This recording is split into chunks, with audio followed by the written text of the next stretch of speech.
అలాగే జై చిత్రకు ఉన్నటువంటి ఒక గొప్ప క్వాలిటీ ఏంటంటే బాలనటిగా ఆమె సినిమా రంగ ప్రవేశం చేసింది. భక్త పోతన అనేటువంటి సినిమాలో ఒక బాలనటిగా నటించి ఆ తర్వాత బంట్రోతు భార్యని తమిళంలో ఒరిజినల్గా కె బాలచంద్ర తీశారు. అందులో హీరోయిన్గా ఇంట్రడ్యూస్ అయింది. తెలుగులో సోగ్గాడు అయితే ఒక విజయం పరంపరనే కొనసాగించింది. దాంతో చాలామంది ఈ హీరోయిన్ వెంటపడ్డారు హీరోలు అందరూ కూడా. ఆ రోజుల్లో చెప్పుకోవాలంటే ఎన్టీ రామారావు జయచిత్ర తల్లి జయశ్రీతోనూ నటించారు. జయచిత్రతో కనుక మాదేవం అనేటువంటి సినిమాలో నటించారు. అది మంచి సినిమా. అది సోషల్ ఎలిమెంట్స్తో బ్రహ్మాండంగా తీసినటువంటి సినిమా. వాళ్ళిద్దరి కాంబినేషన్లో కూడా చాలా మంచి సినిమా.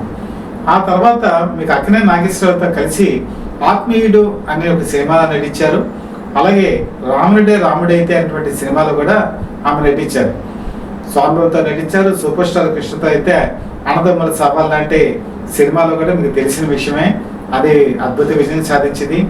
నా కోసమే నీ ఉన్నది అని చెప్పేసి మరి కృష్ణ గుర్రం మీద పాడుతూ ఉంటే ఆ రోజు ఊహా సుందరి కింద జయచిత్ర యువతంతా కూడా ఒక ఉర్రూతులోకి ఇచ్చిన విషయం కూడా అందరికీ చిరపరిచితమే.